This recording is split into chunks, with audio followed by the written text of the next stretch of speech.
अब मुझे लगता है कि आरएसपुरा साउथ विधानसभा के क्षेत्र के लोग भी इस बार नया चेहरा लाएंगे और पुराने चेहरों को आराम करवाएंगे।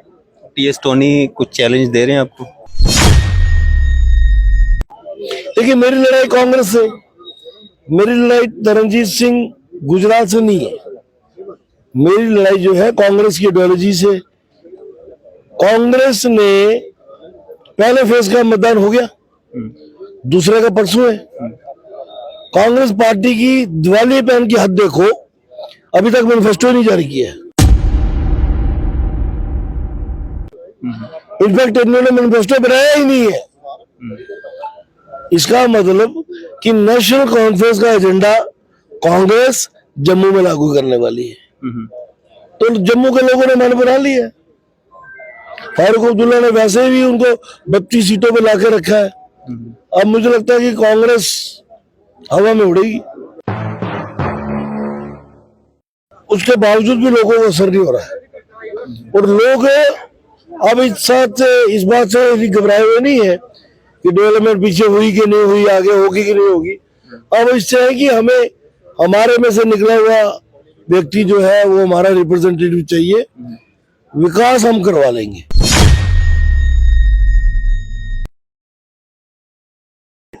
अभी हम वार्ड नंबर 49 में मौजूद हैं और छन्नी रामा में विक्रम सिंह रंधावा जी का आज यहाँ पे पब्लिक मीट था, जो कि भारतीय जनता पार्टी के उम्मीदवार हैं बाहू कॉन्स्टिट्यूएंसी से। सर, स्वागत है आपका न्यूज़ 7 इंडिया में।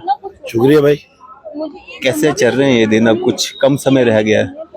कोई नहीं, अब क्या है, जैसे साल भर पढ़ते हैं तो एग्जाम के आखिरी के दिनों में ज्यादा मेहनत करनी पड़ती है, ज्यादा पढ़ना पड़ता है, रिवीजन करनी पड़ती है। हाँ, अब यही है कि पहली तारीख और उससे 2 दिन पहले, क्योंकि ये हमारा कैंपेन बंद हो जाएगा, और अब कोशिश है 16 से 18 घंटे तक मैं लोगों के बीच में हूँ। और मेरे लिए फॉर्चुनेट पार्ट ये भी है कि अरफाज भाई कि मैं ऑलरेडी इस कॉन्स्टिट्यूएंसी में पिछले 30 वर्षों से पार्टी के काम को लेकर हूँ। चुनाव भी मैंने यहाँ पर स्वर्गीय वैद्य विशुद्धनाथ जी से लेकर, तो अभी रिसेंटली हुआ चुनाव जुगल किशोर शर्मा जी का, सबको लड़ा है। इस बार खुद लड़ रहे हैं। होमवर्क पहले बहुत किया हुआ है, पर ये खुद लड़ने का जो एहसास है ना, वो अजीब ही है। बिल्कुल। एक्सपेक्टेशंस लोगों को मेरे बाद में डिलीवर करने से ज्यादा ये है कि विक्रम जी मिलने जरूर आए। वोट तो हमने देना ही देना है, मिलने जरूर आए। और मेरी भी कोशिश है कि मैं मिलने जरूर पहुंचूं। सर, क्या उम्मीद करते हैं, रिजल्ट क्या आने वाला है? बेहतरीन होगा, अच्छा रिजल्ट होगा। बाहू विधानसभा क्षेत्र के लोग कुछ ठगा ठगा सा महसूस कर रहे हैं कांग्रेस के पार्ट पे। नेशनल कॉन्फ्रेंस तो भाग गई। इवन तो नेशनल कॉन्फ्रेंस का जो वोट है वो भी अपने आप को ठगा ठगा महसूस कर रहा है कि पहले 5 साल तो हल का पार्ट पे आते हैं, फिर कहते हैं हाथ। तो ये मजाक बन गया ना वोटर का। वो वोटर कंफ्यूज्ड है। और मुझे लगता है कि अधिकतम वोटर जो है नेशनल कॉन्फ्रेंस का, वो मेरे नाम और काम से परिचित है। बहुतों ने मुझे अप्रोच भी किया है, चैलेंज है। मुझे लगता है कि शायद अपने कॉन्शियस से काम लेंगे, और उन्होंने अपने अगर विवेक से काम लिया तो वो ठीक डिसीजन लेंगे। तो मैं भी उनको यकीन दिलाता हूँ कि उनके डिसीजन को मैं माल्यार्पण करूंगा और उनका पूरा सत्कार होगा। रंधावा जी, कांग्रेस के सीनियर नेता रमन बल्ला जी हर बार यहाँ से चुनाव लड़ा करते थे, लेकिन इस बार वो आरएसपुरा चले गए। अब यही लोग तो यही पूछ रहे हैं कि भागा क्यों, भागने की क्या जरूरत थी, इतनी सेंस ऑफ इनसिक्योरिटी क्यों हो गई। आरएसपुरा क्षेत्र में भी गांधीनगर का 60% पोर्शन है और 40% तो नया ही है। लेकिन वो कहते हैं कि मैं इंटरनेशनल लीडर हूँ, मैं कहीं से भी लड़ सकता हूँ। पिछले दिनों तो उनके घर से ये आवाज निकल रही थी कि वो 2 जगह लड़ेंगे। बाद में फिर एक जगह के भी लाले पलटे रख पड़े थे। अब मुझे लगता है कि आरएसपुरा साउथ विधानसभा के क्षेत्र के लोग भी इस बार नया चेहरा लाएंगे और पुराने चेहरों को आराम करवाएंगे। टीएस टोनी कुछ चैलेंज दे रहे हैं आपको? देखिए, मेरी लड़ाई कांग्रेस से, मेरी लड़ाई तरनजीत सिंह गुजरात से नहीं है। मेरी लड़ाई जो है कांग्रेस की आइडियोलॉजी से। कांग्रेस ने पहले फेज का मतदान हो गया, दूसरे का परसों है। कांग्रेस पार्टी की दिवाली पहन की हद देखो, अभी तक मैनिफेस्टो नहीं जारी किया है। इनफैक्ट इन्होंने मैनिफेस्टो बनाया ही नहीं है। इसका मतलब कि नेशनल कॉन्फ्रेंस का एजेंडा कांग्रेस जम्मू में लागू करने वाली है। तो जम्मू के लोगों ने मन बना लिया। फारूक अब्दुल्ला ने वैसे भी उनको 32 सीटों पे लाके रखा है। अब मुझे लगता है कि कांग्रेस हवा में उड़ेगी। देखते हैं 8 तारीख को क्या होता है। बाहू कॉन्स्टिट्यूंसी में आप डोर टू डोर जा रहे हैं, लोगों के घरों में जा रहे हैं, तो क्या कुछ समस्याएं लोगों की आपके पास पहुंच रही हैं जिनका आप समाधान कर रहे हैं? अरे अब तो इतना प्यार मिल रहा है, अब लोग काम पे बात नहीं कर रहे। ये समाज को बड़ा गुमराह करने का प्रयास कर रहे हैं। 370 पे, प्रभु श्री राम के मंदिर पे, स्मार्ट मीटर, डिजिटल मीटर, लोगों के घरों के बिलों की फोटो कॉपी करवा के साथ लेके घूम रहे। खुद भी डिफॉल्टर है, हालांकि उसके बावजूद भी लोगों को असर नहीं हो रहा है। और लोग अब इस बात से घबराए हुए नहीं है कि डेवलपमेंट पीछे हुई कि नहीं हुई, आगे होगी कि नहीं होगी। अब इससे है कि हमें हमारे में से निकला हुआ व्यक्ति जो है वो हमारा रिप्रेजेंटेटिव चाहिए। विकास हम करवा लेंगे। विकास के कोई भी मापदंड तय नहीं हुए हैं।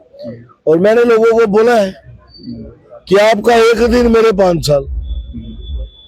अगर आपको मेरे पे विश्वास है, मेरी पार्टी की विचारधारा पे विश्वास है, राष्ट्रवाद की विचारधारा पे विश्वास है, तो आंखें बंद करके ईवीएम के 5वें नंबर कमल के फूल का बटन दबा दीजिए। आप निश्चित होकर घरों में बैठिए, ये आपका बच्चा खुद आपके घर तक चल के आएगा। विक्रम जी, आप जाने जाते हो, माने जाते हो, जब भी लोगों के खिलाफ कोई फैसला आता है, आपको अगर अपनी पार्टी के खिलाफ भी जाना पड़ता है, आप जाते हैं, प्रोटेस्ट भी करते हैं। तो जो प्रॉपर्टी टैक्स लगने वाला था, जो स्मार्ट मीटर की वजह से लोगों के बड़े बड़े बिल आ रहे हैं, जो महंगाई लगातार बढ़ रही है, क्या उस पर एक्शन लिया जाएगा? देखिए, ऐसा है कि अभी ब्यूरोक्रेटिक सेटअप चल रहा है। ब्यूरोक्रेसी का काम करने का तरीका अपना होता है। उनको जनता की दर्द से कोई एहसास नहीं होता है। ना उन्होंने वोट लेने, ना उन्होंने किसी के जीने मरने में जाना, ना ती टोरनी तो ना नू लियानी। ठीक है ना, कोई दर्द है नहीं। हमें दर्द है। मैं हूँ, बाकी लोग हैं, हमारे कार्यकर्ता है, जो चुनाव लड़ते हैं, जीत के आते हैं, उनको इस बात का भी एहसास होता है कि हमने लोगों से दोबारा वोट लेने हैं। और फिर पार्टी की बात भी होती है, तो जमीन आसमान का फर्क आ जाता है। हम देखेंगे कौन सी चीज लागू करने की जरूरत है तो लागू होगी। जहां जनता को लगेगा कि ये गलत है, वो काम कभी नहीं होगा। और जहां जनता एग्री करेगी कि डेवलपमेंट का हम हिस्सा बनना चाहते हैं, हमें कोई गुरेज नहीं है, अगर ये टैक्स हम पे लैवी होता है तो वही लागू होगा। जनता की चुनी हुई सरकार का फैसला जनता के लोग करेंगे। रंधावा जी, अभी हम छन्नी रामा वार्ड नंबर 49 में हैं। यहाँ पे काफी सारे लोग जो हैं इकट्ठा हुए थे, क्या एक कहना चाहेंगे इनके लिए आप? देखिए, छन्नी रामा के ये लोग नहीं है, ये मेरे परिवार के लोग हैं। मैं तो बाहू विधानसभा क्षेत्र को अपनी कॉन्स्टिट्यूंसी नहीं मान रहा हूँ, मैं इसको अपना परिवार मान रहा हूँ। हर जगह मेरे बुजुर्ग हैं। अधिकतम तो बुजुर्ग वो है जो मेरे पिता तुल्य है। कोई मेरे पिताजी से 2 साल बड़े हैं, कोई 2 साल छोटे हैं, कोई हम उम्र भी है, और बाय नाम और बाय काम जानते हैं। तो मैंने अभी भी इनसे आग्रह किया है कि अगले 7 दिन आप ये समझ लीजिए विक्रम रंधावा आपके घर बैठा है और आप 1 तारीख का इंतजार कर रहे हो। घर का हर सदस्य सुबह उठ के पोलिंग बूथ पे जाके अपनी जिम्मेवारी निभा के आए, वोट कास्ट करके आए। उसके बाद निश्चिंत हो रहे 8 तारीख को परिणाम आएंगे। हमारा काम करने का जो रास्ता है वो 9 तारीख से चालू हो जाएगा। ये जो भारतीय जनता पार्टी ने नए चेहरे सामने लाए हैं, इसका फायदा भारतीय जनता पार्टी को होगा अगर हम सारे क्षेत्र की बात करें? परिवर्तन का फायदा होता ही है। नए चेहरे इसलिए ना है कि पिछले चेहरे में कोई दिक्कत थी, एज फैक्टर होता है। कुछ हमारे लोग एल्डरली हो चुके थे, वो दे वर टचिंग 70s, लेट 60s। तो अगले 5 वर्षों तक उनको कैरी करने से अच्छा कि जो 45, 50, 52 साल के जो नौजवान है उनको लड़ाइए। हमारी अगले 10 साल की इन्वेस्टमेंट होगी, वो पार्टी की आइडियोलॉजी को मजबूती से लेके जाएंगे। लेकिन मुझे फख्र है मेरे पार्टी की विचारधारा पे कि जितने भी हमारे सीनियर लीडर हैं, डॉक्टर नीमा सिंह जी, कविंदर गुप्ता जी, सतपाल शर्मा जी, सुखनंदन चौधरी जी, श्याम चौधरी जी, बाली भगत जी, जो पिछली सरकार में हैवीवेट मिनिस्टर्स रहे हैं, सबके सब पूरी तरह से फील्ड में कैंडिडेट्स के साथ कार्यकर्ताओं का उत्साह बढ़ाते हुए आगे लगे हुए।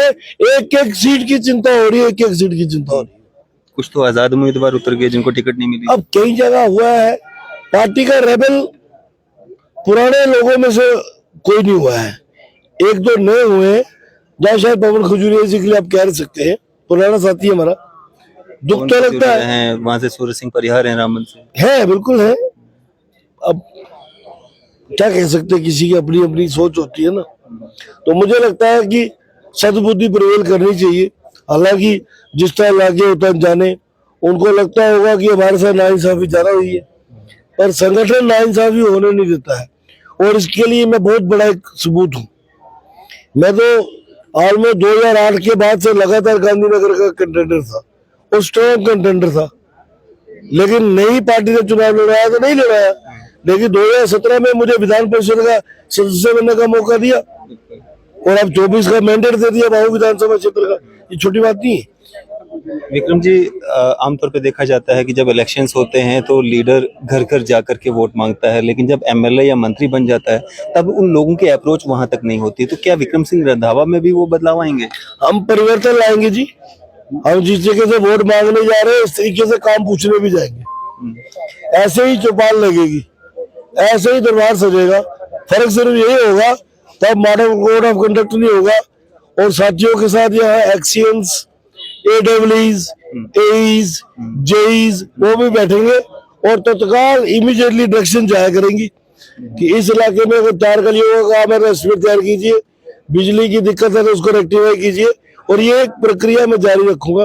आप 1 साल के अंदर देखेंगे कि बाहू विधानसभा क्षेत्र के लोगों को मैंने कहा है कि मैं आपको कभी निराश नहीं होने दूंगा ये सोचकर कि हमने गलत व्यक्ति को वोट दे दिया। मुझे 5 साल आपने दिए हैं, मैं 1 साल में परिणाम दूंगा आपको।